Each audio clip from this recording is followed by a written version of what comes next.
You're going. Welcome to Bridging Generations in Sales and Outreach. I'm Butch Nicholson. I'm your host today. This is the show where experience levels up. Uh, I'm really excited today to have Brandon Lee, the founder of Fist Bump, on the call. Complete trans, transparency. That I'm word, a which is easy to say. yeah.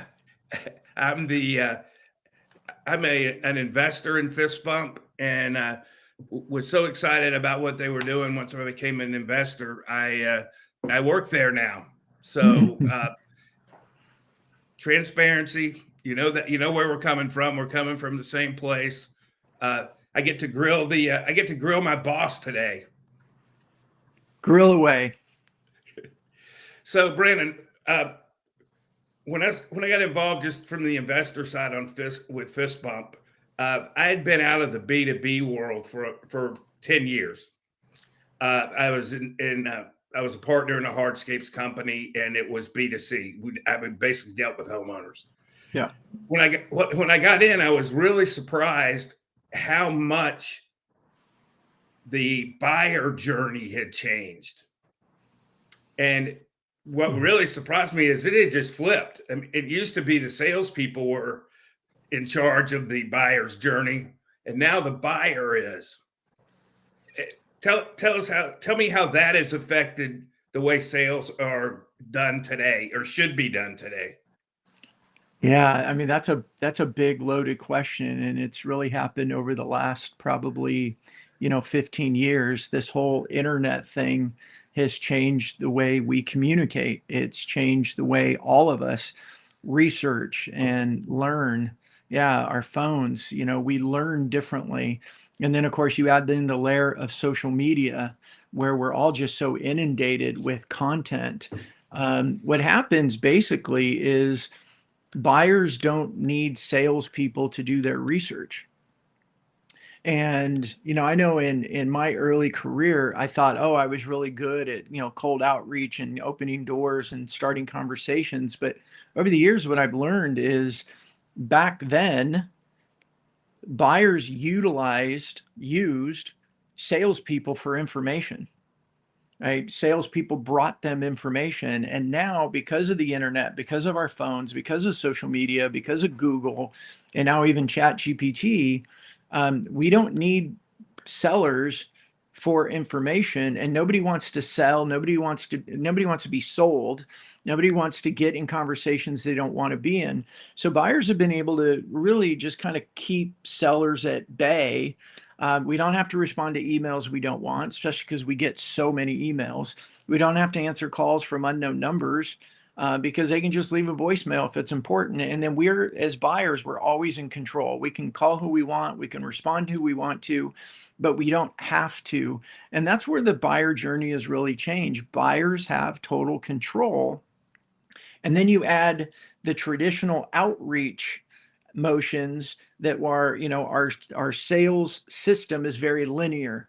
We make calls, we send emails, we try to get their attention, we tell them how wonderful we are and see if they have time for a conversation. So you got these two competing things where buyers are going, stay back, I'll do this on my own in my own time. And then you still have sellers that are trying to break through that wall and get their attention. And it's really, caused a big challenge for selling. It certainly has. I believe this study may be a little dated, but I believe it's probably still true that buyers have 75% of the information they want before they're. Yeah, for sure. It's, and that number keeps going up. I mean, I've been watching that data over the last 10 plus years. And it used to be, oh, they'll do 20, 25% of their research before they talk to people. But now it's pushing up over 80%. And to a point that a lot of buyers will already do the research and narrow down one, two, three companies who they want to speak to and then reach out to them when they're ready. And so it means that our traditional outreach, the calls and the emails and all that really are challenged. They're not producing the fruit that they used to. And I think a lot of sales teams are just, they're in a hard spot. They're pedaling faster than ever and getting nowhere or not nearly as far as they used to. Yeah, I agree. And all I have to do is look at myself. Hmm. I'm not if I don't know who it is, I'm not answering the phone. And you and I've talked about this. When I get up in the morning and have my 40 emails, the first thing I do is look who they're from. Yeah. Well, first of all, if It, you only it, have 40, you're blessed because, well, that's most in one people I account. talk to, yeah, it's a couple hundred, and it's, most of it is cold outreach. So, Brandon, one of the things that you began to talk about, and you may have even coined this term, but tell us about your go to network philosophy. Yeah, so I didn't coin it, but I am definitely become an early adopter of it. Now, look, I think there's a lot of terms that get created to try and explain something and differentiate, and people use them to sound different than everyone else. But go to network, I think especially for your audience, a little bit on the Gen X to baby boomer side, it's nothing new. It's just playing out a little bit differently. I mean, so go to market. Let me talk about go to market before I talk about go to network. Go to market traditionally is, what are we as a sales team going to do to go get calls, to go create opportunities and create conversations? And there's nothing wrong with it except for what we just talked about. It's a difficult task because buyers don't want cold calls. They don't want cold emails. They don't want to respond. They don't want to be bugged until they're ready to be bugged. So go to network is really just a bit of a different philosophy. And yeah, I say this a lot, and I know you like it. Nothing has changed. We just do it differently.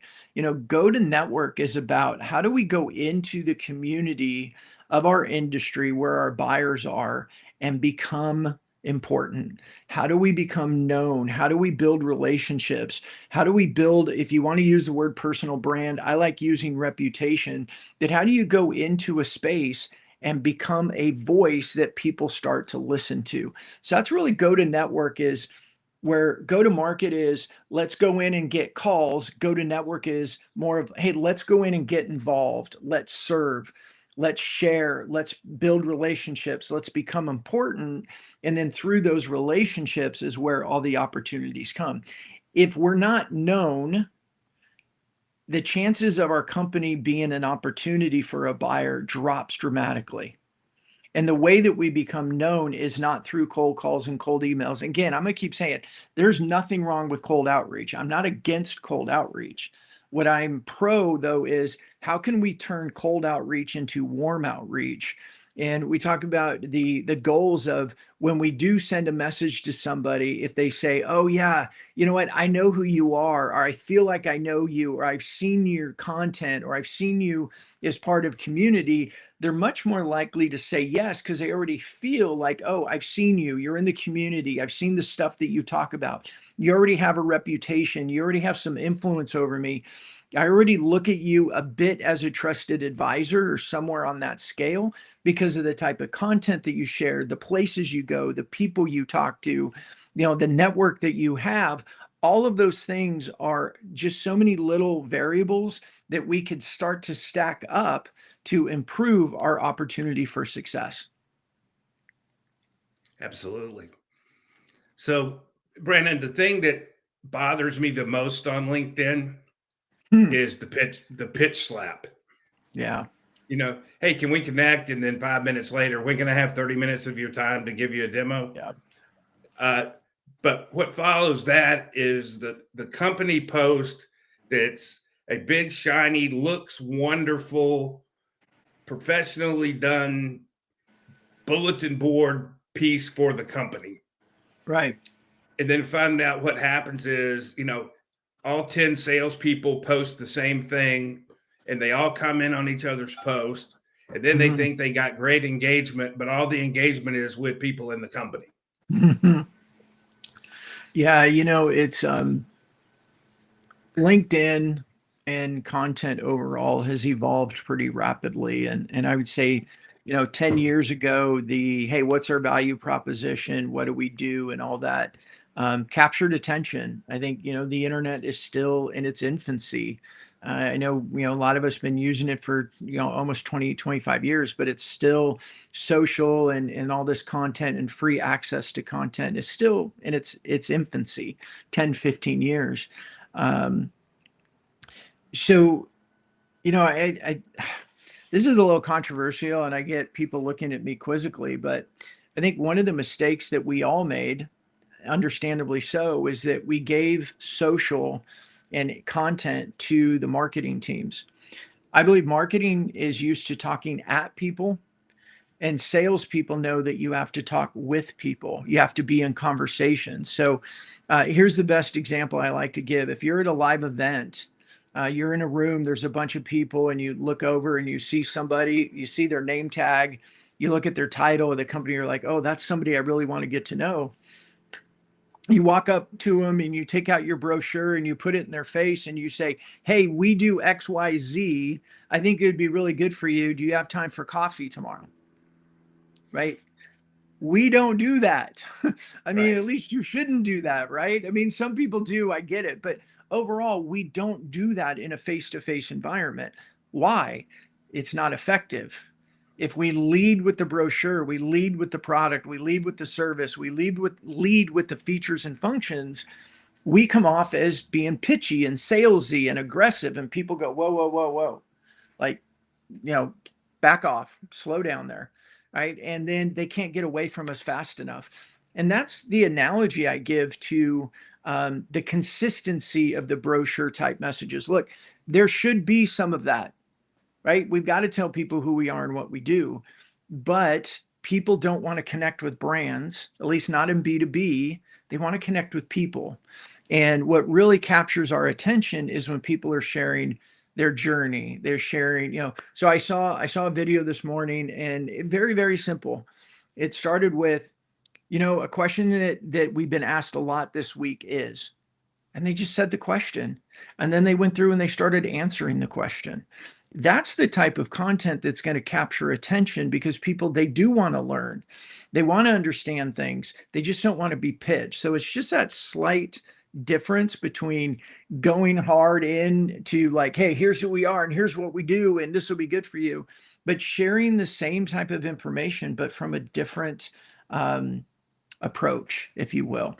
In the live environment, we may go up to somebody, we go, hey, that's somebody I want to meet. We go up to them and we start a conversation. Hey, nice to meet you. Tell me a little bit about you. Or, hey, do you come to this event a lot? Have you been here before? Like, we look for ways to build connection first before we try to move it into, hey, tell me a little bit more about your company. Oh, let me tell you about what I do. We look for, like, you're wearing a polo shirt and you got a logo on it. I may go up to you and I go, hey, that's really cool. What is that? Like, we look for ways to just start building some sort of rapport, because the early stages are usually about checking each other out, right? Tell me a little bit about you. Is this somebody that I like? Is this somebody I could see having a deeper conversation with? We're going through that stage of like assessment. Is this somebody I want to keep talking to? And if we come on too strong, nobody wants to talk to that person. It's the exact same thing with content. We have to lead with the human. That's why I like leader-led content. And we share the same type of information, but from a different strategy. Hey, I had this question asked. Hey, I was in a conversation the other day. We have a client that's going through this. This is what's going on. This is what they're struggling with. This is how they're feeling. This is what they're observing in their industry or observing in their company. This is what they're thinking about. That type of content draws people in because it's more human, and you're learning what other people are doing or how they're approaching things versus, hey, we've got these 5 functions that will do XYZ for you.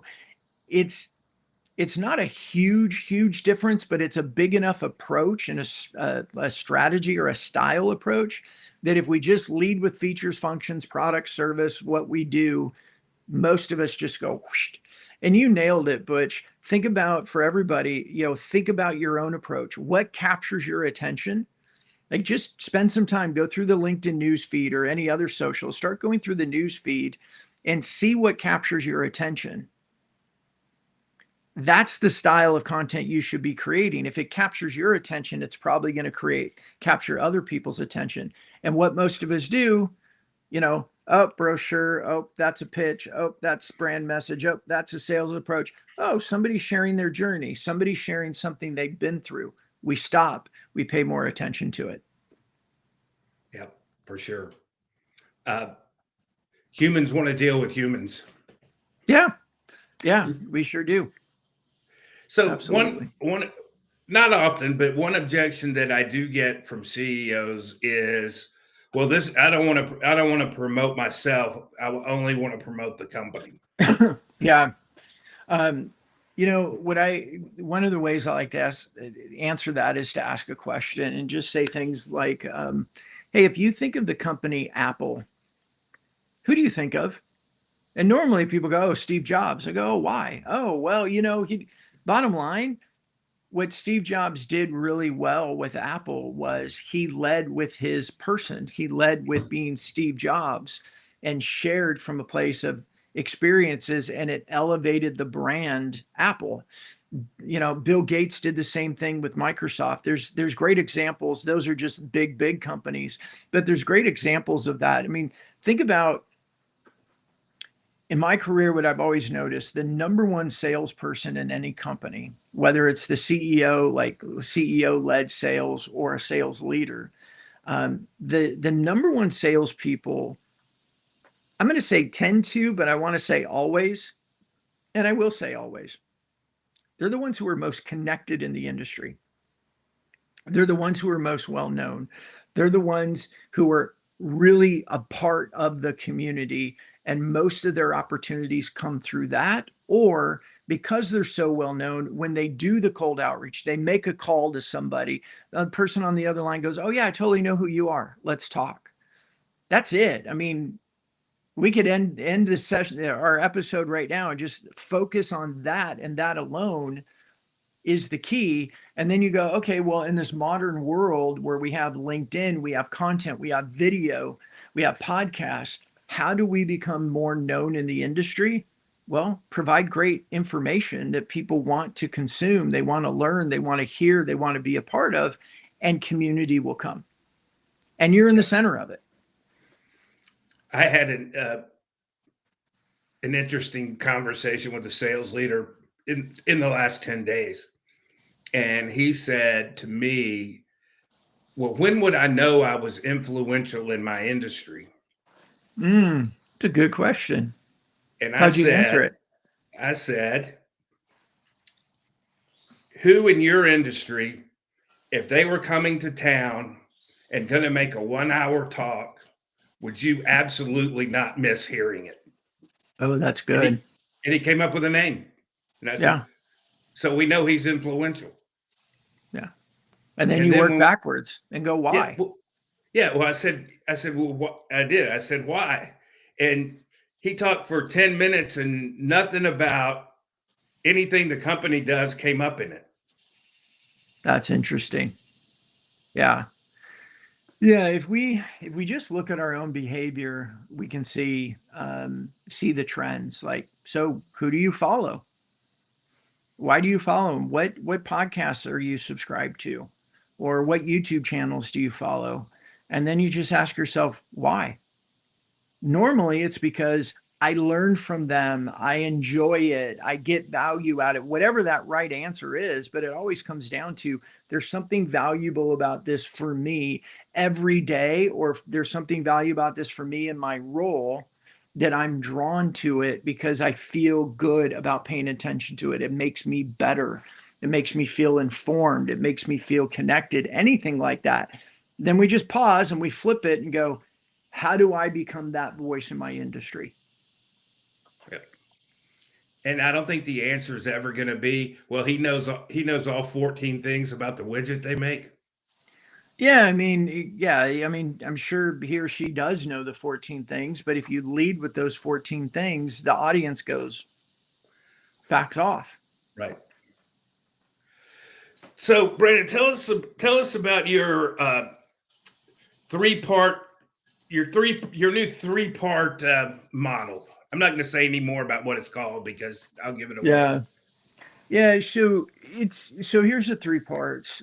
Because people want to connect with people, and it's not just they want to, they're drawn to it. Our humanity is drawn to people. We learn from people. We get motivated by people. We get excited by learning from other people, their journey, their experiences, what they're thinking, what they're going through.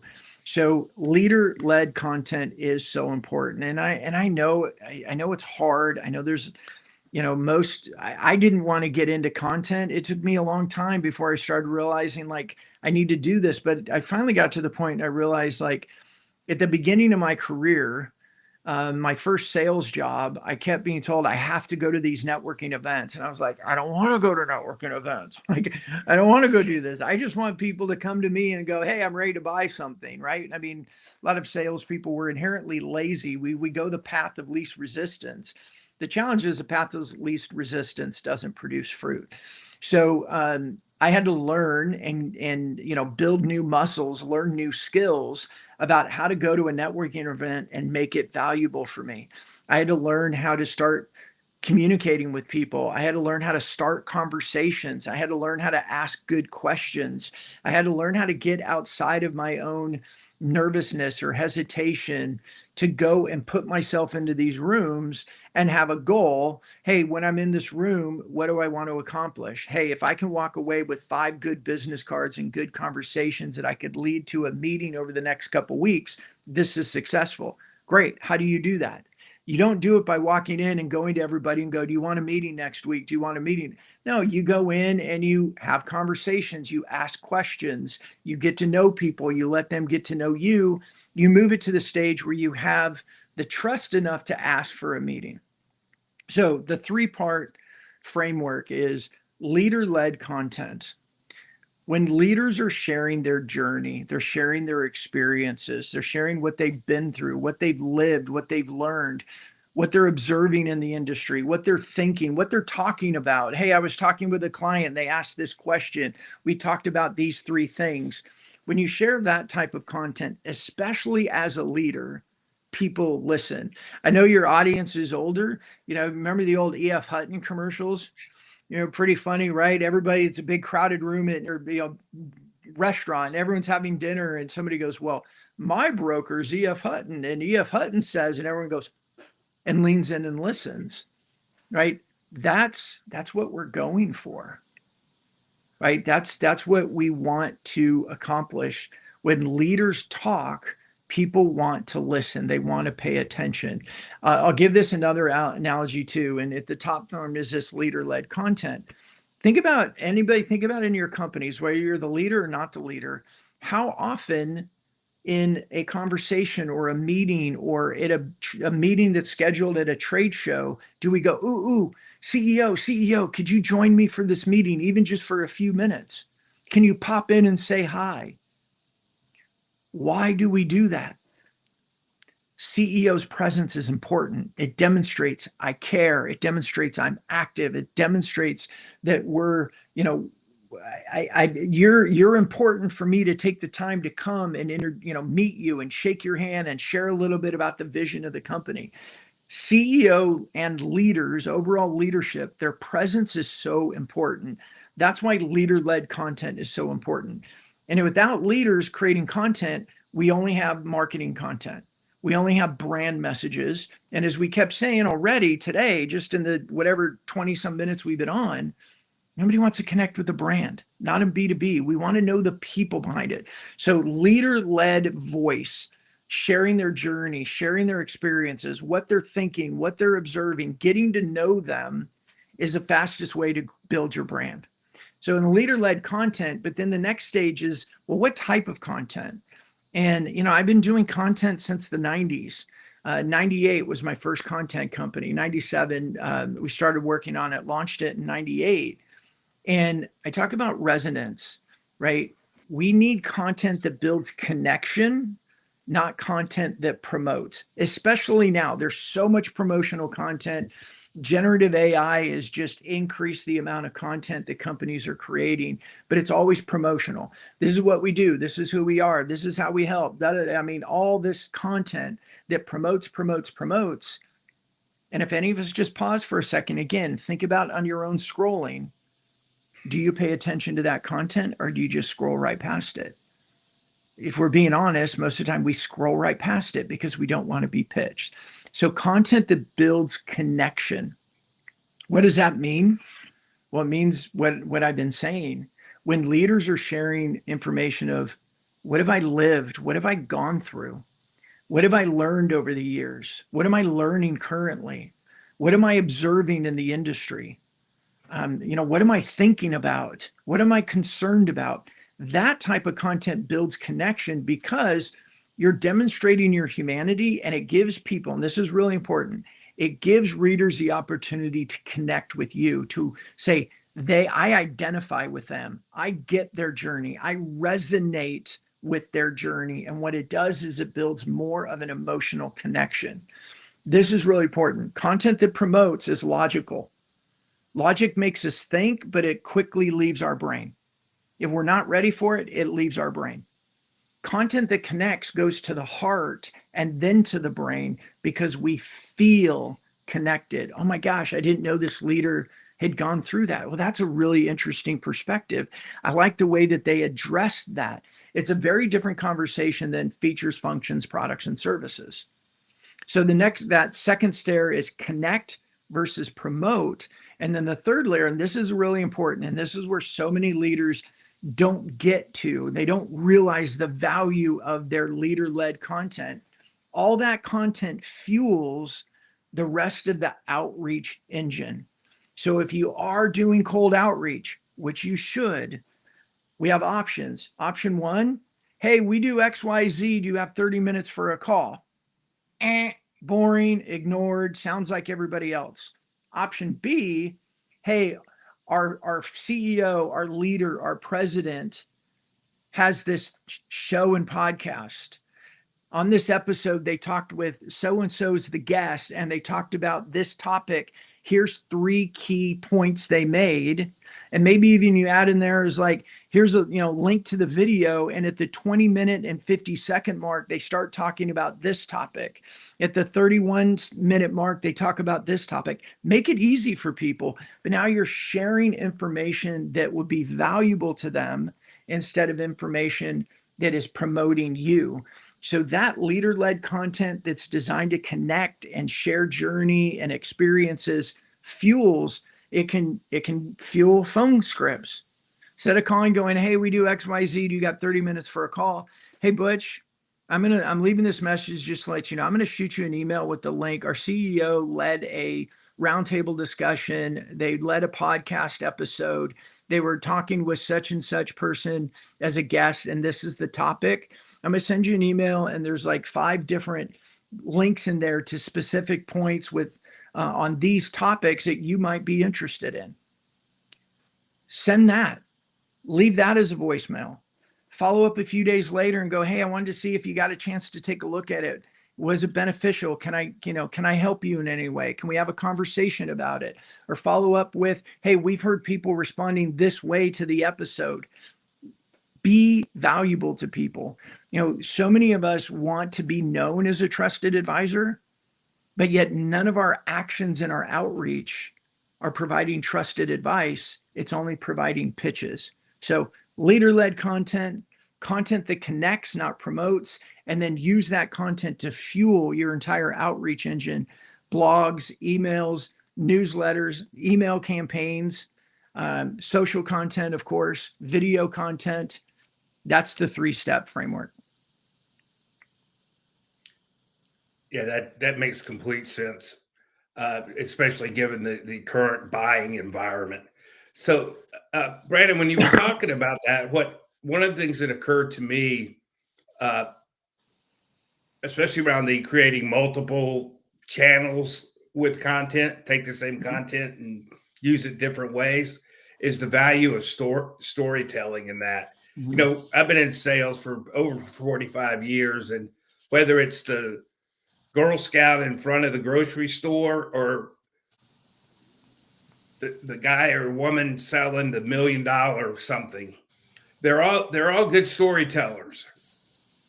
And I think they may not even know that they're great storytellers. It just becomes they innately do well.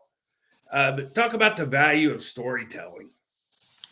I think if you agree, if anyone agrees that, and the data supports this, um, most decisions are made from an emotion supported by logic, not the other way around. The book, The Jolt Effect, Matthew Dixon, who wrote Challenger Sales, came out with Jolt Effect maybe 2 years ago. And the data shows, one of the things that they showed in there, and let me actually, was it Jolt Effect or was it Sell the Way You Buy? I gotta figure that out. I think it was Sell the Way You Buy now that I'm thinking about it. Either way, the data showed that it was like 72% of the time, buyers did not make the best decision. They did not make the most logical decision. Well, what does that mean? It means the human, the emotion overrode the perfect logic and made a decision. And this is the way it plays out.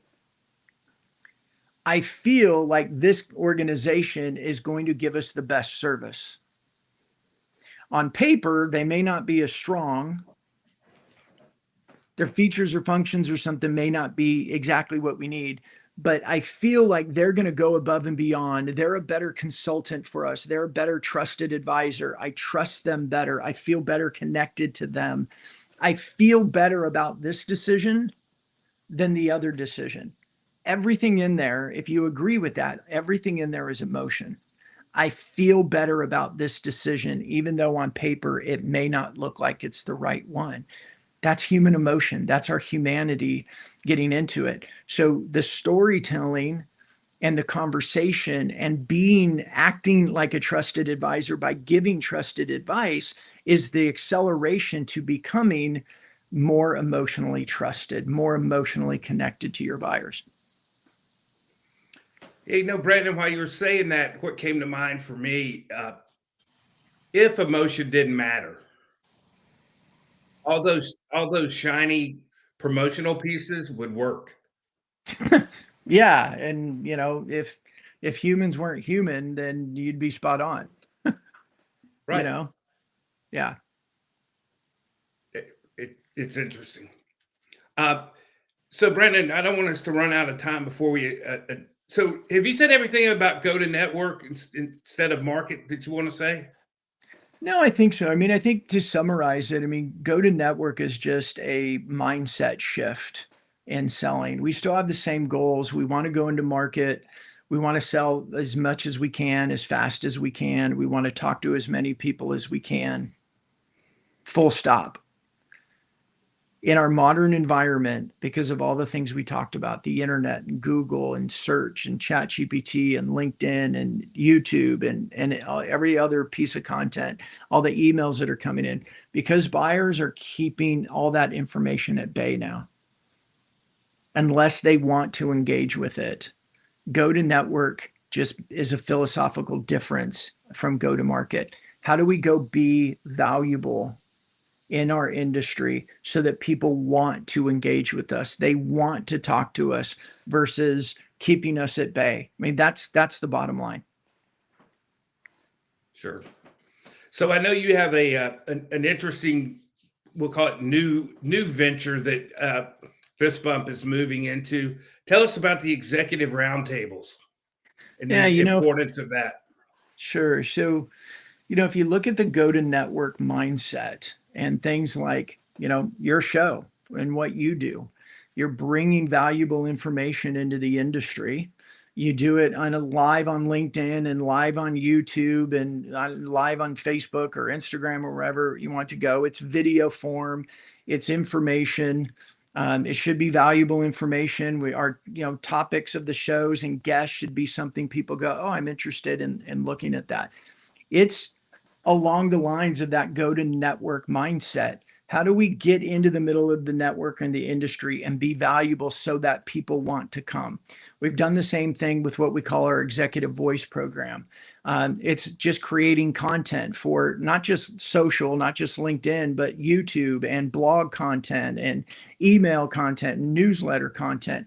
We just have to share that human story, the human journey, and add value to people where they are. The roundtable concept, what I really like about it is it's I think shows and even LinkedIn content, there's a perception, it's not fully wrong, but it's not fully right.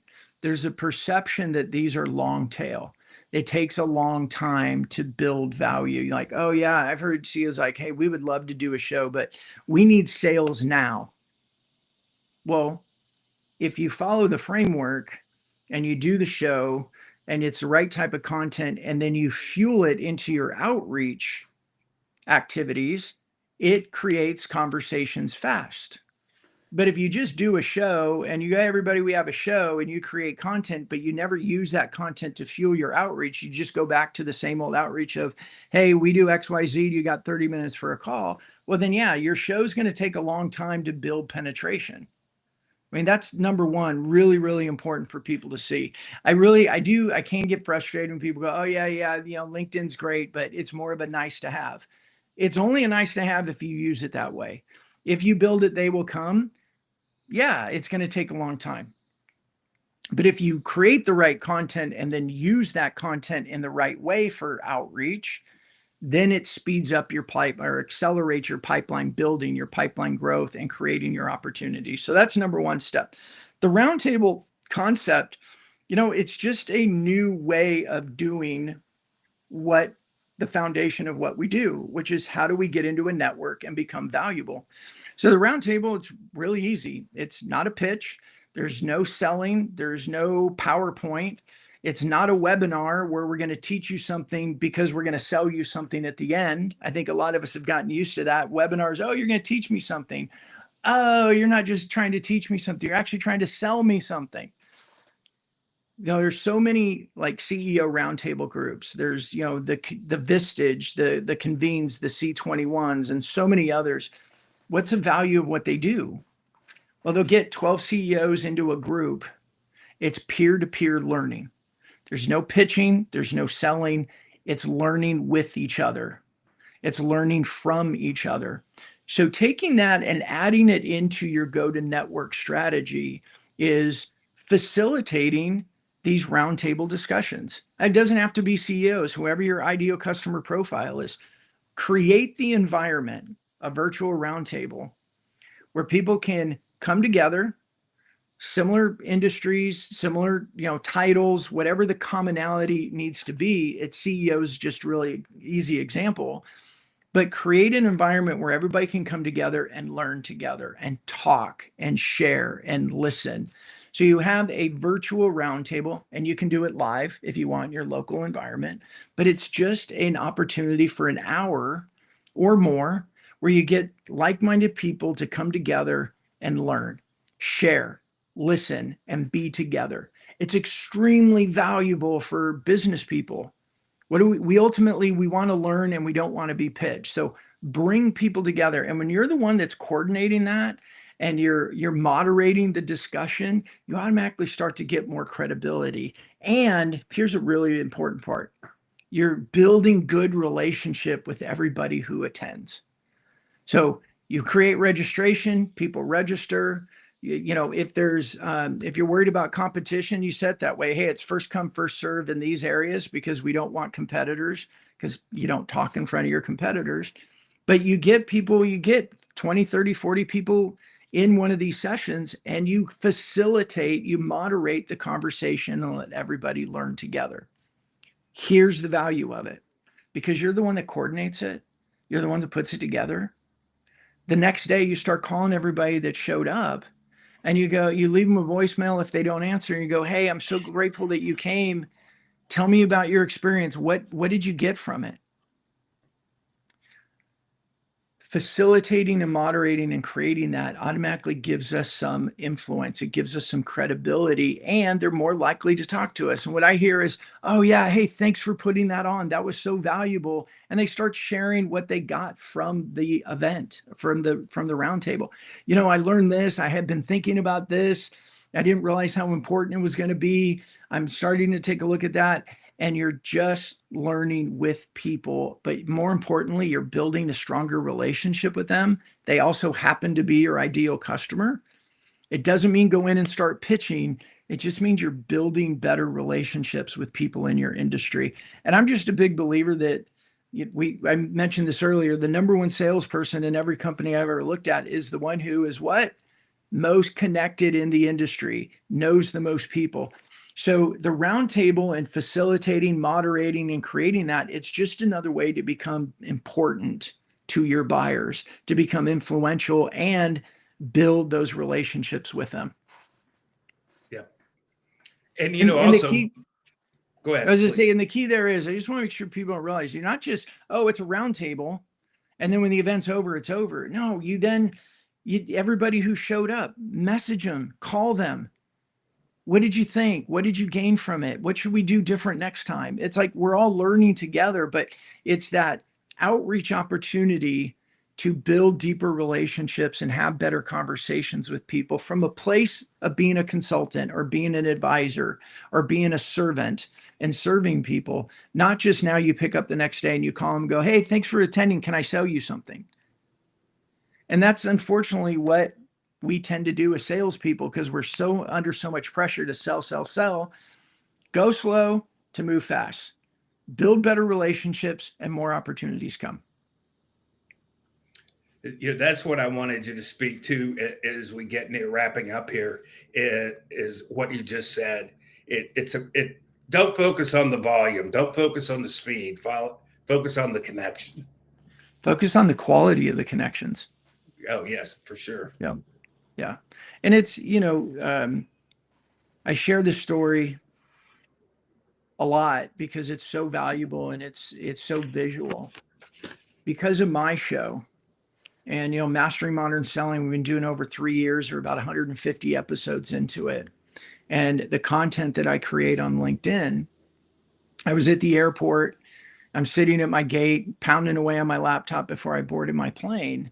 And all of a sudden I get this tap on my shoulder and I look up and there's a woman. She goes, Brandon. And I go, hi. I had no idea who she was. But because of my show and the content and the consistency of it, she knew me. And I stand up and she gives me a great big hug and she's like, oh, it's Natalie from LinkedIn. And I'm like, oh, wait, trying to figure it out. Like, oh, yeah. And we talk and she's like, hey, let's have coffee next week. I got to run to my flight. I'm like, yeah, of course.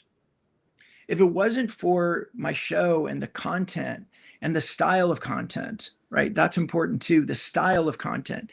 And all I was producing is here's who we are, here's what we do, here's our features, here's our functions. People ignore it.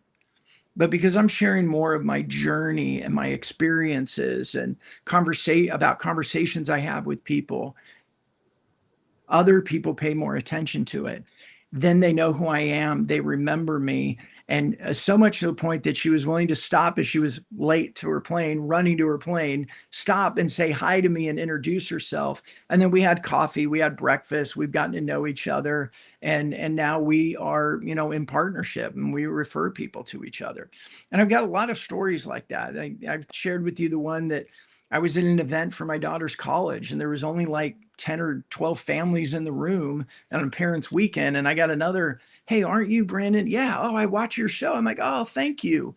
Let's have coffee. We have coffee and they become a client. It's all about how we position ourselves to be seen as serving the industry, giving real value, using content to do that, not cold call, cold call, cold call, cold call. Do you have time for a meeting? Do you have time for a meeting? Again, I don't hate that, but in modern times, that's got such a low fruit rate, right? It doesn't produce very much success. And believe me, if cold calling still worked well, I would be all in it.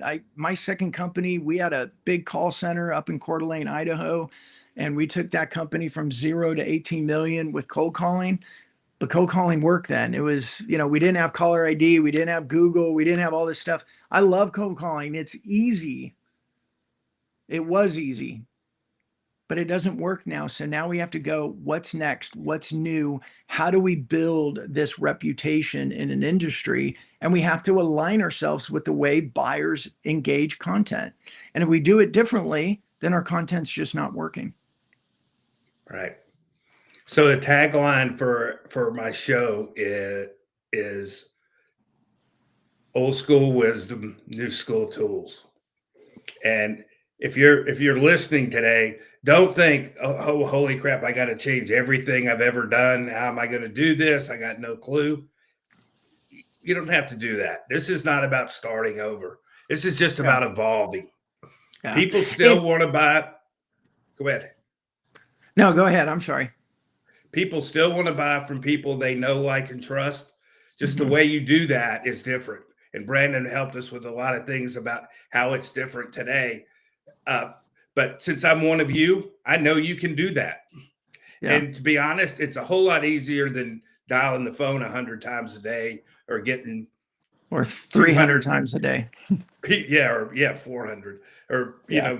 sending out 10,000 mass mail things and hoping you get them back. So don't be Yeah. afraid. It's not about it. This is not about changing. It's about evolving.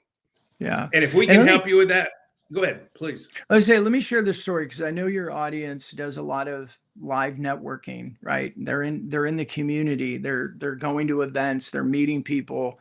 Um, I was at an event in Atlanta just not too long ago, and it was a small networking dinner. There was going to be about 20, 25 people there. I was invited to it. In the early stages of it, there's about 6 or 7 of us there, and we're all doing the networking thing, right? Everybody's got a drink in their hand. They're talking, getting to know each other, and somebody walks in the room, walks in, and he looks around and he points at me and goes, "LinkedIn guy." I didn't know who he was, but he knew who I was. Now, I don't like being known as a LinkedIn guy. Like I said, my framework is about fueling your entire outreach. I like to be known more about modern selling, and LinkedIn happens to be one of the tools that we use. It's not the only tool, but still, the fact that he walked into the room, scanned the room over about 7 or 8 of us, identified me, and said, "LinkedIn guy." And then, I mean, he had the big personality. He goes, "Hey, everybody in here, if you ever need work with LinkedIn, I've been following this guy for a while. Check out his content. He knows what he's doing. This is really cool." Shouted it to the whole room. And then he came over and I introduced myself and we had a chat. This online world around content, it's not about content, it's about networking, it's about getting face to face time. It's just this screen thing in front of us right now helps us get in front of more people faster. If I was going out today and doing a breakfast, maybe going to a networking event, maybe having a lunch, having an afternoon coffee with somebody, maybe I meet 15, 20 people in a day. And I think that's being generous. But with your content, when you do it well and the type of content, I get in front of thousands of people every day. And then when I'm out and about in the community, I get people that go, "I know you," or "I feel like I know you," or walk up and go, "Man, I see your content." I was at an event on Monday this week and a guy came up to me and he goes, "Hey man, I love your LinkedIn stuff. Keep it up." I'm like, "Oh, thank you. What do you like about it?" And we had a conversation, but he approached me because of my content that he may not have probably wouldn't have came and approached me and introduced himself if he didn't recognize and know who I was. So it's an acceleration to everything that we've already done. It's just new and it's modern and it's a little different. And I'll be honest, the hardest part is getting over ourselves. I get it. Creating content's hard. Putting ourselves out there is hard. That's what I really love about the roundtable. It takes a lot of that fear away. It provides a quicker opportunity for pipeline building and conversations. But I get creating content is hard, but I go all the way back to early in my career. Going to networking events was really hard for me when I first started. But to be successful and not get fired from my sales job, I had to learn how to go work a room in a good, positive way, build the foundation of relationships that I could turn into future meetings. Right now, we just have a new muscle, and we have to be willing to go learn how to do a new skill to be successful and to accelerate our success. That's great, Brandon. I agree with 100%. Thank Um, you. just remember, yes, I'll say it one more time. This is not about starting over. It's about evolving. And if you need some help, want to talk, you reach out to me, reach out to Brandon, put it in the show notes. I'll promise you 2 things. One, If we can't help you, we'll tell you. And two, if we can't help you, we know somebody who can, and we'll point you their Absolutely. way. And Yeah. I appreciate your time today. Again, reach out if we can help you. And just remember, you got to bridge those generations.